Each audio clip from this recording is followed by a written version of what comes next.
Welcome to the Topic Series. I'm Roy Paulson, and I'm introducing Hugh Hoagland. Hugh Hoagland is from arcwear.com. What I'm discussing today, and what we are looking at here, is both a lift front hood and a shroud with a lift front hood. These two lift front hoods both pass the same arc flash testing, which would be 40 calories, arc thermal protection value. But yet there's a significant difference here because this design goes over the top of the helmet, and this design, the helmet is exposed. Both of them, as far as for the face shields, are the exact same face shields. But this model here, which is what we call a shrouded hood, manufactured without the covering over the top of the helmet, is lighter weight because there's less material involved. Both of these have the lift front hood feature where the face shield can be lifted and it will stay. To lower the face shield, you would nod your head like a welder, which would allow the face shield to automatically come down and latch. You'll notice that both of these have the articulated light mount. We call it an ALM, where the light both goes up and down and in and out to adjust the light into the correct position. This can be used on both sides of the helmet, or it can be used just on one side. Hugh, as you're looking at this new technology with the lift front hood design, the ventilation features, the auditory vents, and the ventilation for improved air circulation, do you feel that this will be something that the utility workers will gravitate towards now? Oh yeah, this type of design gives you several advantages. Now we've actually tested this exposed to the arc like this, so we could see how much energy would go around this, and it does allow venting. That's one of the nice things from a breathability perspective, and then also, huge thing is it helps on fogging. Right. So the workers that I've talked to in the field love it for that, and the less weight is always better. One of the things that we've seen in the field too is just normally you're going to pick this up and you're going to keep it up like this while you're working, that you're not doing energized work.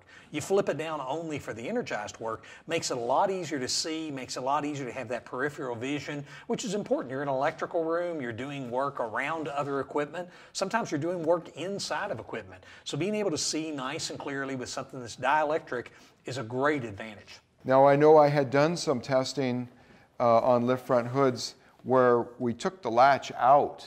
This was some time back on one of our early prototypes. Right. We took the latch out and we did the arc flash test, and the shield did not blow up. No. I wouldn't see that as an issue, but people worry about that. Sure. Along with, as you said, the arc flash coming in from the top. We have this open specifically so that there will be a lot of ventilation because the guy is breathing inside here. Right. The air needs to move, and we need to get the movement through these vents. Sure. Now on this flashlight assembly, which we're calling the articulated light mount, it rotates up and down and in and out. This allows them to just grab the light, position it, let it go, and wherever they let go with the position, it stays in that position. Good.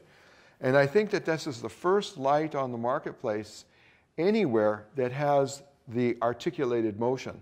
The other ones only go up and down. Yeah, I've not seen any that do that articulation like that. And then we've chosen a common light, which is made by Streamlight. And this light is waterproof and intrinsically safe. Oh, good. It has And we've actually arc tested this light, if I'm not mistaken, and it didn't ignite and continue to burn at all. And that's the perspective of testing for arc on the light would be just if it continues to burn. Sure. And so this light has 60 lumens, which is a very high rating. And we made it specifically so that if he's on a long job, he can take the light out and just have a spare light and replace it. Without having to change the batteries. Because changing the batteries is hard to do with gloves on. Sure. So by just having it so it's a quick change, he can have an extra light handy that's charged up. Oh, nice. And they're very inexpensive. So as we're talking here about the shrouded unit versus the unit that has the fabric that goes completely over the top, these two different units, this is be more traditional in the sense that it's more or less like a full hood. Is there any advantages that you can see that a shrouded or the besides the weight, would there be any other reasons a person would pick one versus the other? The only reason you might pick this is if you're going to a higher level, you may need something to help protect the hood or the helmet, as long as you're not having to protect the helmet. At the lower levels, most any helmet on the market, it's more than 40 or 50 calories before you ever really touch the helmet. And then we found in our research it was only on the lip, which is completely covered. So you might want to shield it when you're going to 75 to 100 calorie rated systems, but the systems are tested as sold. So that whole unit has to be tested with whatever parts are going to be on it to make sure it doesn't catch on fire. So these are tested to whatever they're rated for. 40 calories, I'm sure it's no problem with that particular hard end.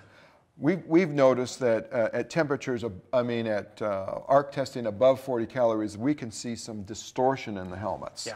Whether or not that would be a problem, but we're only offering these shrouded units like this up to 40 calories, and then above that we have it here. Now we make these in all different levels, starting at 20 calories, going to 40, 75, and then 100. This way we've got the complete range covered, and of course the shields change. This is a 40 calorie units that are here, and on the sides of the shield you can see we have imprinted the information showing what the calorie rating is along with the manufacturing date of the unit. And the 12 calorie units are lighter in color than the 100 calorie. Sure. But there's not a huge difference between them, and so you always have to reference against what the calorie rating is listed on the face shield. Of course. We also print on the inside of the shield, on what we call the inner frame, a matching calorie rating, so that if they replace the shield, they'll know to match it against the inner frame. Oh, interesting. And of course, 40 calories goes with 40 calories. Now, how often does somebody replace a shield? I know you've told me this before, but it's something really important for end users. You recommend that there's a periodic replacement of the shields. Yes, the periodic replacement is based on the usage. Sure. And so if the person only is using that product once a year, he's going to have a face shield that would last for a 5-year period of time. We've calculated at approximately 5 years of use is what we would expect the whole ensemble. However, if you're using the shield on a regular basis, normal wear and tear, you're bumping it, having things scratch it, things like this, we would expect them to replace the shield at 2 years. Okay. And that's also what the expected lifetime of the face shield was as listed in the OSHA 269 standard. Sure. It's recommending a 2-year replacement. So when we have customers contact us, that's what we tell them. Yeah, most OSHA would require, or NIOSH would recommend that you replace the suspension about every 2 years, and then the shield would be depending on what the manufacturer says. And like you said, you're recommending 5 years for your shields. Most people are going to replace those periodically, but it's good to know what the idea is. And of course, if you see scarring or anything like that, it's really hurting visibility. It's not really hurting the arc flash protection. No, the arc flash protection, well, there's different types of manufacturing relative to arc flash shields. Sure. Some arc flash shields in the market are a coating. Right, and those would be scarred off. Scarred off. But in our particular case, the arc flash protection is all the way through the shield. Yeah, it's extruded into the plastic. It's part of the resin, right? It's part of the resin. Right. It's blended into the resin. And so scratches are not going to damage this particular item. Right. Now, as you've been testing these shields, and these are 40 calorie shields here, did you see any issues that came up because of the venting that we have in there? That venting technology is really interesting because that was one of the things we were considering to see if the venting actually caused any issues at all, but there's not enough energy getting through it to ever even get to the sensors and cause any burns. Because remember, we have a sensor under the chin, in the mouth, and in each of the eyes. And if any one of those sensors goes over the Stoll curve, that's a stopping point. That's your failure point or your rating point. And no, these did not change it at all. This particular shield, if I'm not mistaken, is the one we took all the way to 100 calories and still didn't show any energy. We actually got it almost to 110, and there was still no energy getting through it. And really, your stopping point was based on your lab, it was not on the product. It's all we could get in the lab without melting down the electrodes that we caused the arc with. Yeah. Yeah, you don't want to wreck And they're red hot. I mean, red hot metal. It's a 3/4 inch stainless steel electrode, basically a rod.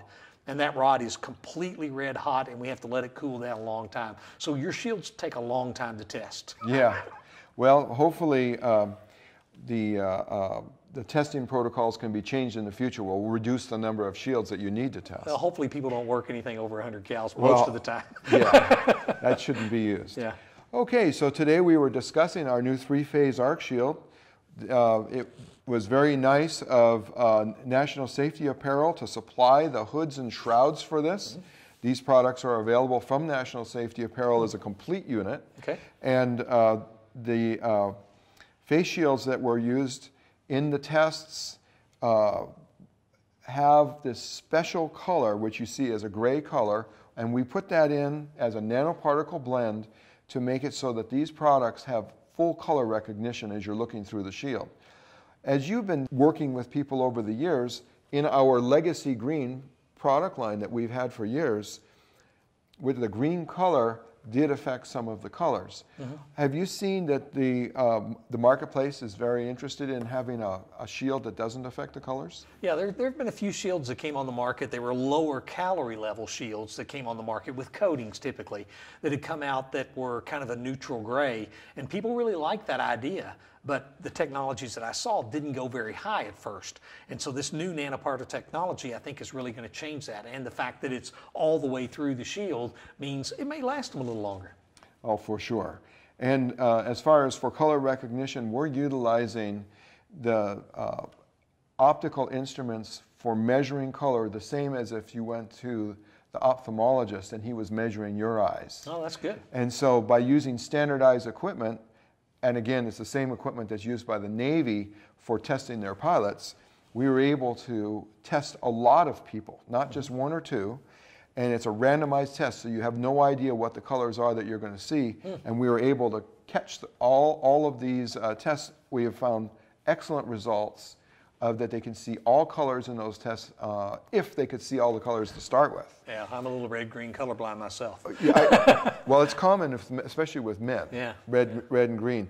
You'll notice that we also put a transparent window, or we call it an optical window here, so that they can not only see through the shield, but they can also see through this chin protector. Oh, that gives them some downward vision if they're on a pole, on a ladder, if they're in a circumstance, if they need to reach for a tool that's below them, they can look down and see through it. Again, we're trying to bring out all of the features and benefits that these end users would need to have for using these products in the field. Yeah, that's good. Well, Hugh, thank you very much for reviewing these products. Thank you again to National Safety Apparel for supplying these shrouds and the hoods. And we'll look forward to seeing the feedback from the customers in the field. Good. I'm looking forward to it too. Thank you.